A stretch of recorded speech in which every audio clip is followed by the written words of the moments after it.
Hey, this is Stephanie with the Awakened Business. I am on vacation, sort of, in Colorado. I'm staying at my brother's place, and this has been an adventure in many ways for me. And I wanted to share something that happened last week. My husband Jeff and I were looking for things to do before my brother's wedding, and I found online this great wolf sanctuary where we would get to take a tour and have some kind of a behavioral lecture session. I don't know. It was not real clear on the website exactly what we were getting into, which is part of why this story is kind of interesting. So I took the directions off the website. They were very clear about the fact that you should not follow your GPS. You will never get here. And we got in the car. It didn't say exactly what time to get there, and we didn't have to call ahead if we were a small group, so we just showed up. It said, hey, Wednesdays are a good time to see the wolves. They're very active because we feed them on Wednesday. So we decided to go. We got in the car, and we ended up in the middle of nowhere, driving hours with no GPS available, even if we had wanted to use it. I followed the directions on the website, and it said, make a left onto County Road something. And it was a dirt road that they explain on the website is 13 miles long. No signs for the wolf sanctuary at all. And Jeff said, no way. This can't be right. We were in a rented Camaro driving down a dirt road that was quite narrow, not enough for two cars to pass comfortably. You'd have to kind of find a spot and go off to the side. Out in the middle of nowhere with no cell phone reception, no GPS, nothing. And no idea if we're really going to the right place. Several times, Jeff questioned our sanity as we continued down this dirt road in the Camaro. He said, if we get down to the end and there's nothing there, I'm going to be so mad. Well, there was. There was a wolf sanctuary up at the top of a hill after this treacherous drive, which Jeff was white-knuckling it the whole way. It really was that hairy.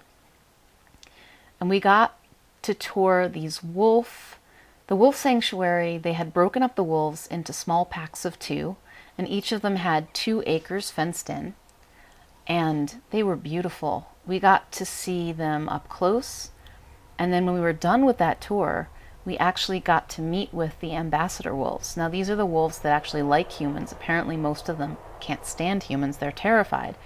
But these wolves, 2 of them were wolf dogs, and you could definitely see the dog behavior.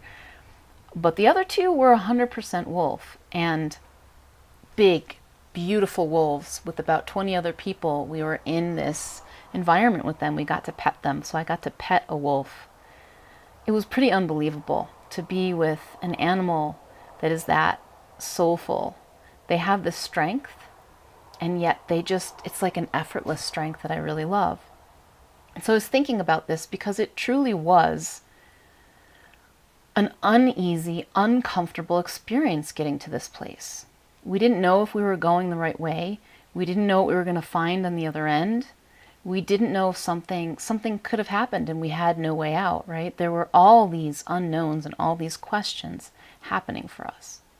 And yet we pressed on, and it was an experience that I'll probably never have an experience quite like that again. Certainly not a first time that I've ever touched a wolf. I might go back again.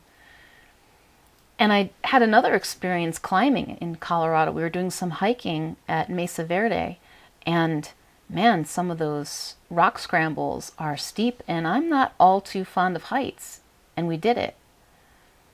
And I've been driving my brother's car, which is a standard, and I know how to drive a standard, but I haven't driven one in probably over 10 years. And all of these things are kind of nerve-wracking for me. And so I'm thinking about whenever we want to do something new, whenever we want to go on an adventure, there's always a certain amount of fear and trepidation involved. Even when we're really excited, we don't know, we're setting out to go somewhere, we don't know what we're going to find. We've never been there before. Sometimes it's an overwhelming task. Sometimes it seems like it's too big for us. Like, I've never done this before, and I don't know if I can handle it. but just taking one step at a time, one foot in front of the other, I realized that in these situations I'm faced with a choice. I can turn back. I could have turned back. We could have turned back at any point on the way out to the wolf sanctuary. But if I'm not going to turn back, if I'm going to keep pressing forward, I want to be in it. I want to be in it completely. I want to give myself over to the experience and really live it, really be in it. So that's what I've learned so far, among other things. I think it's really good for me. I think it's really good for you to do things that are uncomfortable, outside your comfort zone, things you didn't know that you could do, things that make you shake and quake a little bit, because you'll find out that the stuff you're made of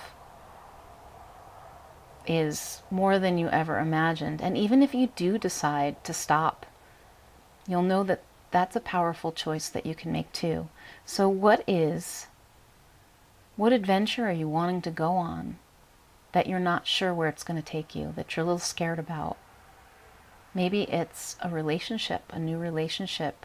Maybe it's a job. Maybe it's something in your business that you want to change. What is it? Go for it. When you make that choice and you step into it, own it and live it with everything you've got. And if you'd like to have a conversation with me, I'm looking for inspiring entrepreneurs like you to talk to. Even if you're not an entrepreneur and you just like the idea of talking with me, click the link somewhere around this video or PM me and let's make it happen.